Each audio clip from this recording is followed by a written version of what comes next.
قرآن اور حدیث انہی دونوں چیزوں پر جب تک پکڑے رہو گے، تھامے رہو گے، کبھی گمراہ نہیں ہو سکتے۔ تو قرآن میرے پیارے ساتھیو اللہ کی آخری کتاب ہے، اور یہ واحد کتاب ہے جس کی حفاظت کی گارنٹی اللہ تعالیٰ نے خود لی ہے۔ تورات کی حفاظت کی گارنٹی ان کے علماء کو دی گئی، زبور کی حفاظت کی گارنٹی ان کے علماء کو دی گئی، انجیل کی حفاظت کی گارنٹی ان کے علماء کو دی گئی، مگر جب قرآن اللہ نے نازل کیا تو اعلان کر دیا اِنَّا نَحْنُ نَزَّلْنَا الذِّكْرَ وَإِنَّا لَهُ لَحَافِظُونَ۔ او لوگو، اس قرآن کو ہم نے اتارا ہے اور اس قرآن کی حفاظت کرنے والے بھی ہم ہیں۔ قرآن کی حفاظت اللہ کرتا ہے۔ دنیا کے اندر جتنے قرآن کے نسخے ہیں، سارے نسخے اگر جلا بھی دیے جائیں، ختم بھی کر دیے جائیں، نشٹ بھی کر دیے جائیں، 5 سال کا بچہ آئے گا اور کہے گا آؤ مجھ سے سن لو، الحمدللہ رب العالمین سے لے کر کے من الجنۃ والناس تک پورا قرآن پڑھ کے سنا دے گا۔ یہ اللہ نے قرآن کی حفاظت کا سسٹم رکھا ہے، اللہ نے قرآن کی سرکشا کا سسٹم رکھا ہے۔ اور یہ بھی یاد رکھو میرے بھائیو، قرآن شفا بھی ہے۔ ہم نے یہ سمجھا قرآن ہمارے بخار اور زکام کی دوا ہے، بچے کو نظر لگ گئی قرآن پڑھ کے دم کر دیا، کوئی بیمار ہو گیا قرآن پڑھ کے دم کر دیا۔ ہم نے قرآن کو جسم کی بیماریوں کے لیے شفا بنا کے رکھا ہے۔ یقیناً قرآن فزیکل بیماریوں کے لیے بھی شفا ہے، مگر اس سے بڑھ کر کے قرآن روح کی بیماری کے لیے شفا ہے، قرآن اسپریچول بیماری کے لیے شفا ہے۔ روح کے اندر جو برائیاں ہیں، روح کے اندر جو بیماریاں ہیں، جیسے آپ کے روح کے اندر ایک بیماری ہوتی ہے جس کو لالچ کی بیماری کہتے ہیں، ایک بیماری ہوتی ہے جس کو حسد کی بیماری کہتے ہیں، ایک بیماری ہوتی ہے مال کی محبت، ایک بیماری ہوتی ہے دنیا کی محبت۔ قرآن ان تمام بیماریوں سے آپ کے دل کو شفا دیتا ہے۔ اللہ قرآن میں کہتا ہے یا ایھا الناس قد جاءتکم موعظۃ من ربکم وشفاء لما فی الصدور۔ او لوگو، یہ قرآن تو بہت بڑی نصیحت ہے اور قرآن تمہارے دل کی بیماریوں کے لیے شفا ہے۔ برکت والی کتاب ہے یہ قرآن۔ دنیا کی کوئی اور کتاب پڑھو گے آپ کو ثواب نہیں ملے گا، قرآن پڑھو گے ثواب ملے گا۔ کتنا ثواب ملے گا؟ اللہ کے نبی فرماتے ہیں من قرأ حرفا من کتاب اللہ، جو قرآن کا ایک حرف پڑھے گا فلہ حسنۃ، تو اس کو ایک نیکی ملے گی، والحسنۃ بعشر امثالها، اور ایک نیکی کا ثواب اللہ تعالیٰ کے ہاں 10 نیکی کے برابر ہے۔ تو ایک حرف پڑھنے پر آپ کو 10 نیکی ملے گی۔ اللہ کے نبی فرماتے ہیں جب تم الف لام میم پڑھو گے تو تم کو ایک نہیں 30 نیکی ملے گی، کیونکہ الف الگ ایک حرف ہے، لام الگ ایک حرف ہے، میم الگ ایک حرف ہے۔ سوال پیدا ہوا ہے اللہ، میں شیرسا بادی ہوں، میں بنگلہ بھاشی ہوں، میں قرآن جب پڑھتا ہوں تو میری زبان نہیں چلتی ہے، میں قرآن اٹک اٹک کر کے پڑھتا ہوں، میں قرآن کو فلوئنٹلی نہیں پڑھ پاتا ہوں، میں رفتار کے ساتھ قرآن نہیں پڑھ پاتا ہوں۔ اے اللہ، میری زبان لڑکھڑاتی ہے قرآن پڑھنے کے ٹائم، تو کیا مجھے قرآن پڑھنے کا ثواب ملے گا کہ نہیں ملے گا؟ اللہ کے نبی فرماتے ہیں والذی یقرأ القرآن وہو یتاتع، جو اٹک اٹک کے قرآن پڑھ رہا ہے اس کی زبان سے صحیح طریقے سے ادا نہیں ہو رہا ہے، اس کی لینگویج الگ ہے، اس کی بھاشا الگ ہے، وہ قرآن کو اٹک اٹک کر کے پڑھ رہا ہے، اس کو ڈبل ثواب ملے گا، دوہرا ثواب ملے گا۔ اللہ کی قدرت اور اللہ کے خزانے میں کوئی کمی نہیں ہے۔ آپ دوسری بھاشا جانتے ہیں اور یہ بھی کوئی بہانہ نہیں ہے۔ آپ کو معلوم ہوگا حرم کے ایک امام گزرے ہیں، انتقال ہو گیا ان کا نام قاری ایوب تھا۔ قاری ایوب کہاں کے رہنے والے تھے؟ برما کے رہنے والے تھے، میانمار کے رہنے والے تھے، برما کے رہنے والے تھے۔ قاری ایوب حرم کے امام بنے تھے، مکے کے امام بنے تھے، اللہ کو پیارے ہو گئے۔ جاؤ ذرا یوٹیوب پر سرچ کر لینا، قاری ایوب کی تلاوت اتنی بہترین ہوتی تھی، اتنی پیاری ہوتی تھی کہ جب وہ تلاوت کرتے تھے تو روح پر ایک عجیب سا وجد طاری ہو جاتا تھا اور بڑا اچھا لگتا تھا۔ وہ برما کے رہنے والے تھے، ان کی بھاشا عربی نہیں تھی، مگر انہوں نے محنت کیا، قرآن کے حافظ بنے، قرآن کے قاری بنے، حرم کے امام بن گئے، مکے کے امام بن گئے۔ اس لیے آپ کی بھاشا اگر الگ ہے تو یہ اس بات کی علامت نہیں ہے کہ آپ قرآن نہیں پڑھ سکتے۔ اور آگے بڑھیے، جو بچہ قرآن کا عالم ہے، قرآن کا حافظ ہے، قرآن کا قاری ہے، کل اللہ تعالیٰ اگر وہ قرآن کا صحیح طریقے سے اس نے قرآن کو پڑھا ہوگا، کل اللہ تعالیٰ جنت میں اس کو داخل کرے گا اور اس سے کہا جائے گا اقرا ورتقی، اقرا ورتقی کما کنت ترتل فی الدنیا۔ اے قرآن پڑھنے والے، جس طریقے سے تو قرآن کو ٹھہر ٹھہر کر کے دنیا میں پڑھتا تھا، تو کھینچ کھینچ کر کے قرآن کو پڑھتا تھا، تو جنت کی سیڑھیوں پر چڑھتا چلا جا، تو قرآن کو پڑھتا چلا جا اور جنت کی سیڑھیوں کو طے کرتا چلا جا۔ او لوگو، ہم کتنے بڑے بد نصیب ہیں، قرآن پڑھ کر کے ہم جنت کی سیڑھی پر چڑھ سکتے ہیں، اللہ ہم کو جنت میں جانے کا راستہ بتا رہا ہے، مگر ہم جنت کی سیڑھی میں چڑھنے کو تیار نہیں ہیں۔ ہم سے بڑا بد نصیب کون ہوگا؟ اخبار پڑھنے کے لیے ٹائم ہے ہمارے پاس، چائے کے ہوٹلوں میں بیٹھ کر 2-2 گھنٹے بیٹھ کر کے پالیٹکس پر اور نتیش کمار اور تیجسوی اور مودی اور یوگی پر بات کرنے کے لیے ہمارے پاس ٹائم نہیں ہے، تو قرآن پڑھنے کے لیے ٹائم نہیں ہے۔ ہم ٹائم پاس کرتے ہیں مگر قرآن پڑھنے کے لیے ہمارے پاس ٹائم نہیں۔ میرے بھائیوں، یہ قرآن آپ کے دلوں میں زندگی پیدا کرتا ہے۔ اللہ کی قسم کھا کر کے کہتا ہوں، کسی اچھے قاری کی آواز میں ذرا قرآن کو سنو، میوزک بھول جاؤ۔ میوزک تو آپ کے دل کو مردہ کرتا ہے۔ میوزک کے بارے میں بعض علماء نے لکھا ہے کہ میوزک جو ہوتا ہے یہ زنا کا دروازہ کھول دیتا ہے۔ میوزک جو ہوتا ہے نا، وہ آپ کی شہوت کو بھڑکاتا ہے، آپ کی اچھاؤں کو جاگرت کرتا ہے، آپ کی جو ڈیزائرز ہیں اس کو وہ بھڑکاتا ہے، لیکن قرآن آپ کے اندر اللہ کا ڈر پیدا کرتا ہے۔ اسی لیے اللہ کے نبی قرآن کو پڑھتے بھی تھے اور سنتے بھی تھے۔ ایک مرتبہ آپ نے عبداللہ بن مسعود سے کہا، اے عبداللہ تم مجھے قرآن پڑھ کے سناؤ۔ اچھا، میں اسٹیج پر آتا ہوں نا تو کچھ بچے جو ہے وہ سیلفی لینے چلے آتے ہیں، مولانا صاحب ایک سیلفی لینا چاہتا ہوں، تو مجھے ایک بات یاد آئی۔ اب سیلفی بھی لیتے ہیں تو ماشاءاللہ وہ آج کل فلٹر چلتا ہے نا، فلٹر، اسنیپ چیٹ کا بڑا فلٹر چلتا ہے، ہمارے نوجوان لڑکے لگا لیتے ہیں۔ ایک لڑکا میرے ساتھ سیلفی لے رہا تھا، کوئی فلٹر اس نے یوز کیا، ایسا لگ رہا تھا ہونٹوں پہ لپسٹک لی۔ میں نے کہا بھائی پہلے ہٹا اس کو، تو عجیب و غریب شکل آنے لگتی ہے۔ ایک صاحب نے میرا فوٹو مجھے کو بھیجا، بڑی بڑی داڑھی رکھی تھی، کہا مولانا آپ کے اوپر بڑی بڑی داڑھی بہت اچھی لگے گی۔ میں نے کہا میرا یہ فوٹو آپ کو کہاں سے ملا؟ بولے میں نے ایڈٹ کیا ہے، فلٹر کیا ہے۔ تو فلٹر کر کے آج کل بہت کچھ ہو رہا ہے۔ میں آپ سے کہتا ہوں کہ فوٹو کو فلٹر مت کرو، اپنے آپ کو فلٹر کرو۔ انسان دبلا ہوتا ہے، جم جاتا ہے کہ میری باڈی صحیح ہو جائے، لیکن اگر آپ کے اندر ایمان کی طاقت ہے تو آپ دبلے پتلے بھی ہیں تب بھی اللہ کے پیارے ہو سکتے ہیں۔ ضروری نہیں ہے کہ آپ باڈی بلڈر بنے تبھی اللہ کے پیارے بنیں گے۔ ہاں، گٹکھا کھا کر کے اپنے آپ کو دبلا مت کرو۔ یہ جتنے گٹکھا کھانے والے لڑکے نا، وہ حضرت موسیٰ علیہ السلام کا واقعہ یاد ہے کہ نہیں؟ موسیٰ علیہ السلام نے ایک آدمی کو ایسا مکہ مارا، ایک مکہ مارا وہ مر گیا۔ موسیٰ علیہ السلام کے مکے میں اتنی طاقت تھی، ایک مکہ مارا مر گیا وہ آدمی۔ اور آج کل ہمارا نوجوان گٹکھا کھا کھا کر کے اتنا کمزور ہو چکا ہے کہ وہ کسی کو مکہ مارے گا تو خود ہی گر جائے گا۔ تو گٹکھا کھا کر کے اپنے آپ کو برباد مت کرو۔ بعض لوگ کہتے ہیں صاحب گٹکا حرام نہیں ہے، تمباکو حرام نہیں ہے، بیڑی حرام نہیں ہے۔ کیوں حرام نہیں ہے؟ کہتے مکروہ ہے۔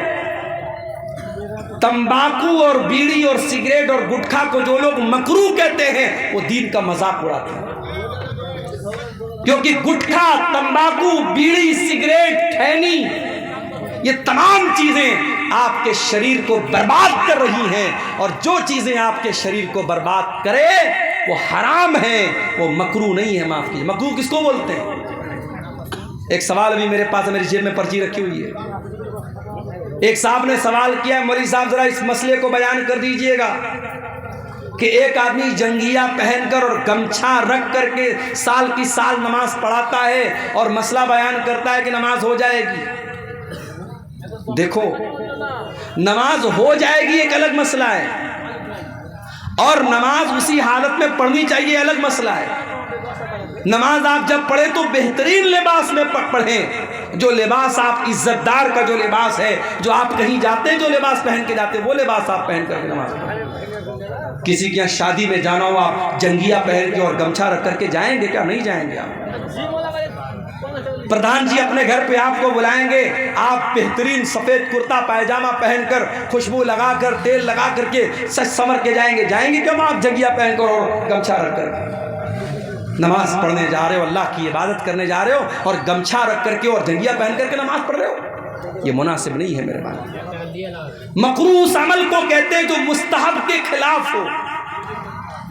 مثال کے طور پر مسجد میں آپ جاتے ہیں، مستحب یہ ہے کہ پہلے داہنا پیر اندر ڈالیں اور پھر بایاں پیر اندر ڈالیں، اور مکروہ یہ ہے کہ آپ پہلے بایاں ڈالیں اور بعد میں دایاں ڈالیں، یہ مکروہ ہے۔ جو چیز حرام ہے، سگریٹ، بیڑی، تمباکو، یہ سب چیزیں حرام ہیں، یہ مکروہ نہیں ہے، معاف کیجیے گا۔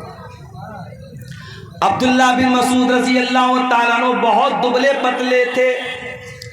ایک بار وہ پیڑ پہ چڑھ کر کے مسواک توڑ رہے تھے، اتنے دبلے پتلے تھے کہ ان کی پتلی پتلی ٹانگیں ہوا میں لہرا رہی تھی، اور صحابہ کرام دیکھ کر کے ہنس رہے تھے کہ دیکھو عبداللہ کی ٹانگیں کتنی پتلی پتلی ہیں۔ اللہ کے نبی نے پوچھا کیوں ہنس رہے ہو؟ کہا اے اللہ کے نبی ذرا دیکھیے عبداللہ کی ٹانگیں کتنی پتلی پتلی ہیں۔ آپ نے فرمایا کہ تم عبداللہ کی ٹانگوں کو پتلا سمجھ کر کے مذاق اڑا رہے ہو۔ لہما اسقلان علی المیزان من احد، اللہ کی قسم عبداللہ کی یہ پتلی پتلی ٹانگ قیامت کے دن ترازو کے اوپر احد پہاڑ سے زیادہ وزندار ہوں گی۔ اللہ کے آپ کا کیریکٹر تولا جائے گا، آپ کا ایمان تولا جائے گا، آپ کا عمل تولا جائے گا۔ اگر آپ فزیکلی کمزور بھی ہیں میرے بھائیوں، اللہ کے اس کی ویلیو نہیں۔ عبداللہ بن مسعود بہت دبلے پتلے تھے مگر آواز بہت اچھی تھی، قرآن پڑھتے تھے، اتنا بہترین قرآن پڑھتے تھے۔ اللہ کے نبی فرماتے ہیں جس کو قرآن بالکل تازہ تازہ سننا ہو، بالکل فریش فریش سننا ہو، وہ عبداللہ بن مسعود سے قرآن سننا۔ اللہ کے نبی فرماتے ہیں عبداللہ اقرا علی القرآن، مجھے قرآن پڑھ کر کے سناؤ۔ بخاری کی روایت ہے۔ حضرت عبداللہ کہتے ہیں اللہ کے نبی میں آپ کو قرآن کیسے پڑھ کے سناؤں؟ یہ قرآن تو آپ ہی کے اوپر اترا ہے، آپ ہی کے اوپر نازل ہوا ہے، میں آپ کو قرآن کیسے پڑھ کے سناؤں؟ آپ نے فرمایا اے عبداللہ میں آج دوسرے کے منہ سے قرآن سننا چاہتا ہوں۔ حضرت عبداللہ کہتے ہیں میں قرآن پڑھنے لگا، قرآن پڑھتے پڑھتے سورہ نساء کی تلاوت کرنے لگا، سورہ نساء پڑھنے لگا۔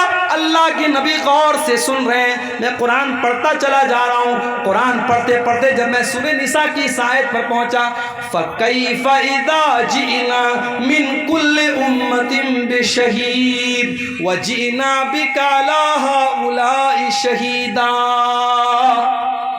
اے نبی اس وقت کو یاد کیجئے جب ہم تمام لوگوں پر آپ کو گواہ بنا کے لائیں گے، ہر امت میں اس کے نبی کو گواہ بنائیں گے، اور آپ کی امت کے اوپر آپ کو گواہ بنائیں گے۔ جب اس آیت پر میں پہنچا ہوں، حضرت عبداللہ کہتے ہیں اللہ کے نبی نے فرمایا اے عبداللہ بس کرو، روک دو تلاوت، روک دو۔ کہتے میں نے نظریں ڈال کر کے دیکھا، فَإِذَا عَيْنَاهُ تَذْرِفَانِ، اللہ کے نبی کی دونوں آنکھوں سے آنسو بہ رہے ہیں، اللہ کے نبی رو رہے ہیں، اللہ کے نبی کی دونوں آنکھوں سے آنسو بہ رہے ہیں۔ آپ کے کندھے پر قیامت کے دن جو ذمہ داری ڈالی جائے گی، اس ذمہ داری کا احساس کر کے اللہ کے نبی رو رہے ہیں۔ نبی کو اپنی ذمہ داری کا احساس ہے، ہمیں اور آپ کو اپنی ذمہ داری کا کوئی احساس نہیں۔ جوان بیٹی رات کو 2-2 بجے تک آن لائن ہے، چیٹنگ کر رہی ہے، ماں کو کوئی فرق نہیں پڑ رہا ہے، باپ کو کوئی فرق نہیں پڑ رہا ہے، نہ ماں کو اپنی ذمہ داری یاد ہے نہ باپ کو اپنی ذمہ داری یاد ہے۔ جوان لڑکی بے پردہ گھر سے بن کر کے، سنور کر کے، میک اپ کر کے، اپنے جسم کی نمائش کر کے نکلتی ہے، اور ماں 70 سال کی ماں بیچاری چادر اوڑھ کر کے، نقاب اوڑھ کے نکلتی ہے، اور 20 سال کی چھوکری کھلے عام گھوم رہی ہے۔ میری پیاری ماں اور بہنوں، اگر اللہ نے آپ کو بیٹی کی ماں بنایا ہے، اگر آپ کو بیٹی کا باپ بنایا ہے، اگر آپ بیٹی والے ہیں، اگر آپ صاحب اولاد ہیں، تو یہ اولاد بہت بڑی ذمہ داری ہے۔ اس ذمہ داری کا احساس اپنے اندر پیدا کیجئے۔ اللہ کے نبی کو اپنی ذمہ داری کا احساس ہوا، آپ کی آنکھوں سے آنسو بہنے لگے، آپ رونے لگے، آپ نے کہا عبداللہ بس کر، اب میرے اندر طاقت نہیں اور سننا۔ صحابہ کرام تو قرآن سنتے تھے رونے لگتے تھے، قرآن پڑھتے تھے تو رونے لگتے تھے۔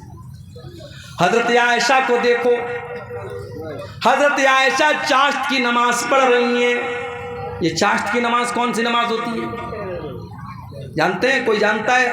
اس سامنے کی پبلک میں کوئی جانتا ہو ذرا ہاتھ اٹھا کے بتائے چاشت کی نماز کس کو بولتے ہیں؟ کب پڑھتے ہیں چاشت کی نماز؟ بولو بھائی، نہیں جانتے؟ سورج طلوع ہونے کے بعد، یعنی مغرب کے ٹائم ہے؟ کب پڑھتے بھائی؟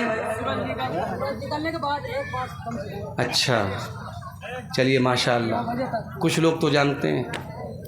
میں کبھی کبھی سوچتا ہوں اتنے جلسے ہو رہے ہیں سیمانچل میں، عبد الغفار صاحب تو بیچارے ٹائم کم دیتے ہیں، جو دوسرے مقررین ہیں بہت سارے مقررین ایک ایک مہینہ کنٹینیو آپ یہاں پروگرام کرتے ہیں، لیکن میں دیکھتا ہوں کہ جو برائی کا لیول ہے، جو لا علمی کا لیول ہے، وہ برابر بڑھ ہی رہا ہے۔ بے نمازی برابر بے نمازی ہو رہے ہیں، نشہ کرنے والے برابر نشہ کر رہے ہیں، بے پردگی کرنے والی عورتیں بے پردگی کر رہی ہیں۔ اب تو حالات یہ ہے کہ مسجد کی زمینوں پر ناجائز قبضہ ہو رہا ہے، قبرستان کی زمینوں پر ناجائز قبضہ ہو رہا ہے۔ ہم حکومتوں کو کیا بولیں گے، ہم پرشاسن کو کیا بولیں گے؟ آج اپنی وقف کی ہوئی زمین کو بھی مسلمان خود ہڑپنے کے لیے تیار ہے۔ میرے بھائیوں، جلسے کراتے ہو تو کم سے کم اپنے دینی لیول میں، اپنے نالج لیول میں بھی اضافہ کیجئے۔ حضرت عائشہ چاشت کی نماز پڑھ رہی تھی۔ چاشت کی نماز کب پڑھی جاتی ہے؟ مسئلہ یاد رکھیے، چاشت کی نماز پڑھنے کا 2 ٹائم ہے۔ ایک تو سورج نکلنے کے 15-20 منٹ کے بعد، جب سورج ایک نیزہ بلند ہو جاتا ہے، اس ٹائم بھی چاشت کی نماز پڑھ سکتے ہیں۔ اور دوسرا ٹائم تھوڑا اور لیٹ، جب تھوڑی سورج کی تپش اور بڑھ جائے، اور وہ ٹائم ایسا آ جائے کہ اونٹ کے بچے اگر دھوپ میں کھڑے ہیں تو ان کا پیر دھوپ سے جلنے لگے، آپ کہہ سکتے ہیں 8 بجے 9 بجے کے قریب کا جو ٹائم ہوتا ہے وہ بھی چاشت کا ٹائم ہوتا ہے۔ چاشت کی نماز 2 رکعت بھی پڑھ سکتے ہیں، 4 رکعت بھی پڑھ سکتے ہیں۔ چاشت کی نماز کی بڑی فضیلت ہے۔ چاشت کی نماز اگر آپ پڑھیں گے 2 رکعت نماز، تو اللہ کے نبی فرماتے ہیں کہ آپ کے بدن کے ہر جوڑ کی طرف سے صدقہ ہو جائے گا۔ آپ غریب ہیں، صدقہ نہیں کر سکتے، دان نہیں کر سکتے، 2 رکعت آپ چاشت کی نماز پڑھ لیجئے، آپ کے بدن میں جتنے جوڑ ہیں، جتنی ہڈیاں ہیں، ہر ہڈی اور ہر جوڑ کی طرف سے اللہ تعالیٰ صدقہ اور دان آپ کا قبول کر لے گا۔ یہ بڑی فضیلت ہے اس نماز کی۔ حضرت عائشہ یہ نماز پڑھ رہی تھی، حضرت عائشہ یہ نماز پڑھ رہی ہیں۔ ان کے بھائی کا بیٹا، یعنی ان کا بھتیجا، وہ ان سے ملنے کے لیے آیا، جس کا نام قاسم بن محمد تھا۔ اس نے دیکھا میری پھوپھی جان نماز پڑھ رہی ہیں، اس نے دیکھا کہ پھوپھی جان نماز پڑھ رہی ہیں اور سورہ طور کی تلاوت کر رہی ہیں، اور سورہ طور کی یہ آیت حضرت عائشہ کی زبان پر جاری ہے۔ سورہ طور میں اللہ فرماتا ہے جب جنتی جنت میں جائیں گے تو کہیں گے فمن اللہ علینا ووقانا عذاب السموم، اللہ نے ہم جنتیوں پر بہت بڑا احسان کیا کہ اللہ نے ہم کو جہنم کی آگ سے بچا لیا۔ حضرت عائشہ اسی آیت کو پڑھ رہی ہیں اور روتی چلی جا رہی ہیں۔ ان کے دل میں یہ خیال ہے کہ اے اللہ، کاش تو عائشہ کو بھی اپنے ان خوش نصیب بندوں میں شامل کر دے۔ ان کے بھتیجے قاسم بن محمد کہتے ہیں میں نے دیکھا کہ پھوپھی جان سورہ طور کی یہ آیت پڑھ رہی ہیں اور رو رہی ہیں، میں وہاں سے مار مارکیٹ چلا گیا, میں وہاں سے بازار چلا گیا, میں نے اپنا سودا سلب لیا اور بہت دیر کے بعد میں واپس آیا. میں نے کیا دیکھا؟ میں نے دیکھا کہ میری پھوپھی جان اسی حالت میں کھڑی ہیں اور اسی آیت کو ریپیٹ کر رہی ہیں اور رو رہی ہیں اور پڑھ رہی ہیں فمن اللہ علینا ووقانا عذاب السموم. یہ تھی نبی کی بیوی جو قرآن کو پڑھتے ہوئے رو رہی ہیں. قرآن ان کے دلوں پر اثر کرتا تھا میرے بھائی. آج تو ہم کٹھور دل کے لوگ ہو گئے. قبرستان میں مردے کو دفنانے جاتے ہیں, وہاں پر بھی ہا ہا کر کے ہنستے رہتے ہیں.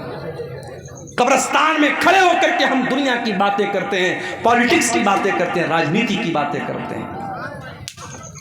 جبکہ اللہ کے پیارے نبی جب قبرستان جایا کرتے تھے, انصاری صحابی کا جنازہ ہے, جنازے کو قبر میں اتارا جا رہا ہے, اللہ کے نبی قبر کے کنارے بیٹھے ہوئے اور آپ کے صحابہ بھی آپ کے آس پاس بیٹھے ہوئے ہیں.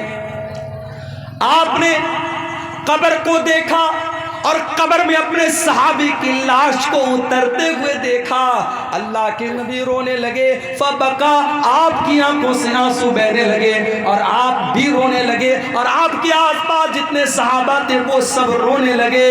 اور اللہ کے نبی اپنے صحابہ سے کہنے لگے لمثل ھذا فاعدوا یا اخوانی, اے میرے بھائیو, اے میرے صحابہ, اس قبر کی تیاری کرو, یہاں تم سب کو آنا ہے. بنارس سے ایک مرتبہ میں ایک پروگرام میں جا رہا تھا, تقریباً 150-200 کلومیٹر دور ایک جگہ پڑتی ہے شاہ گنج, میں وہاں پروگرام میں جا رہا تھا. ہمارے ایک ساتھی تھے, کار چلا رہے تھے, راستے میں ایک جنگل آیا, اچانک ان کی ہیڈ لائٹ نے کام کرنا بند کر دیا. جنگل کے بیچ میں ہیڈ لائٹ نے کام کرنا بند کر دیا, گھپ اندھیرا, جنگل کے بیچ میں کار کھڑی ہے, ہم کار کے اندر ہیں, اے سی چل رہی ہے, لیکن لائٹ بند ہو گئی, اندھیرا ہو گیا, تو ہمارے دل اور دماغ میں ڈر کی ایک لہر دوڑ گئی. غور کرو میرے پیارے بھائیوں, ہم قبر کے اندر جب جائیں گے, ہمارے ماں باپ ہم کو دفنانے کے بعد, ہمارے بچے ہم کو دفنانے کے بعد, ہمارے رشتہ دار ہم کو دفنانے کے بعد مٹی اپنے ہاتھ سے جھاڑ کر کے چلے جائیں گے. منکر نکیر آئیں گے, اس قبر کی تاریکی میں ہمارے پاس کوئی موبائل کا ٹارچ نہیں ہوگا جس کو ہم جلا سکیں, کوئی اے سی اور کولر نہیں ہوگا جس کی ہوا کھا سکیں. منکر نکیر آئیں گے اور 3 سوال کریں گے, من ربو کا, من نبیوں کا, ماں دینوں کا. اے اللہ کے بندے, تو بتا تیرا رب کون ہے, تو بتا تیرا دین کیا ہے, تو بتا تیرے نبی کون ہے. اور یہ 3 سوالوں کا جواب میتھمیٹکس کی بکس میں نہیں ملے گا. ان تینوں سوالوں کا جواب وگیان اور سائنس کی کتابوں میں نہیں ملے گا. ان تینوں سوالوں کا جواب ہسٹری اور اتہاس کی کتاب میں نہیں ملے گا, بھگول کی کتاب میں نہیں ملے گا, ہائی اسکول اور انٹر کے سلیبس میں نہیں ملے گا. ان تینوں سوالوں کا جواب مدرسہ دارالقرآن عزیزیہ کے جو بچے جس کتاب کو پڑھ کے حافظ ہوئے ہیں, اس کتاب کے اندر ملے گا. تیرے قرآن جواب دے گا ان تینوں سوال کا, تیرا رب کون ہے, تیرا دین کیا ہے, تیرے نبی کون ہے. اور جب بندہ صحیح جواب دے گا, میرا رب اللہ ہے, میرا دین اسلام ہے, میرے نبی محمد صلی اللہ تعالی علیہ وسلم ہے, تو فرشتہ پوچھے گا کہ تجھے یہ سوال, ان سوالوں کا جواب تجھے کیسے پتا چلا؟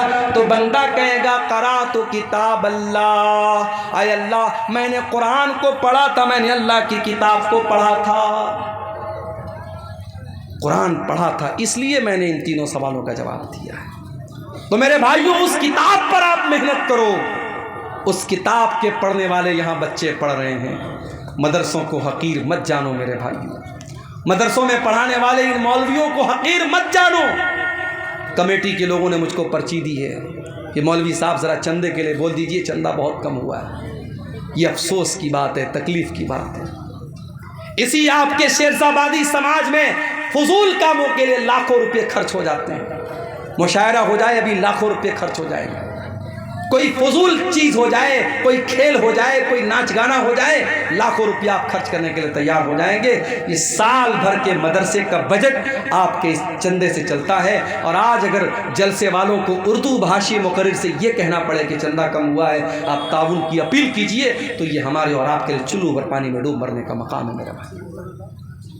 میں تو یہی کہہ سکتا ہوں، انورودھ کر سکتا ہوں، نویدن کر سکتا ہوں، گزارش کر سکتا ہوں کہ بھائی یہ مدرسے کے بچے ہیں، قرآن پڑھنے پڑھانے والے بچے ہیں، جو ہو سکے دل کھول کے تعاون کرو۔ اپنی ماں بہنوں سے کہوں گا کہ جانا تو اس ادارے کا بھرپور تعاون کر کے جانا کہ اسی مقصد کے لیے جلسہ ہوا ہے۔ اور آپ کو ایک بات بتاؤں، میں میرے نبی کی ایک سنت آپ کو بتا رہا ہوں۔ میرے نبی نے اپنی فیملی کی ضرورت کو قربان کر کے اپنے مدرسے کے اسٹوڈنٹ کی ضرورت کو پہلے پورا کیا ہے۔ آپ کی سب سے چھوٹی بیٹی جس کا نام فاطمہ تھا، ان کو پتہ لگا کہ میرے ابا کے پاس کچھ غلام آئے ہیں، کچھ نوکر آئے ہیں، کچھ لونڈیاں آئی ہیں، تو وہ اللہ کے نبی کے پاس آئی کہ کوئی ایک نوکر مجھ کو مل جائے، کوئی ایک نوکرانی مجھ کو مل جائے، میرے گھر کا کچھ کام آسان ہو جائے۔ حضرت فاطمہ کی ملاقات اللہ کے رسول سے نہیں ہوئی۔ حضرت فاطمہ نے اللہ کے نبی کو پیغام اپنا پہنچا دیا حضرت عائشہ کے ذریعے کہ میرے ابا آئے تو بتا دینا کہ آپ کی بیٹی آئی تھی اور غلام آئے ہیں، ایک غلام آپ کی بیٹی کو مل جائے یا ایک لونڈی آپ کی بیٹی کو مل جائے تو بیٹی کا کام آسان ہو جائے۔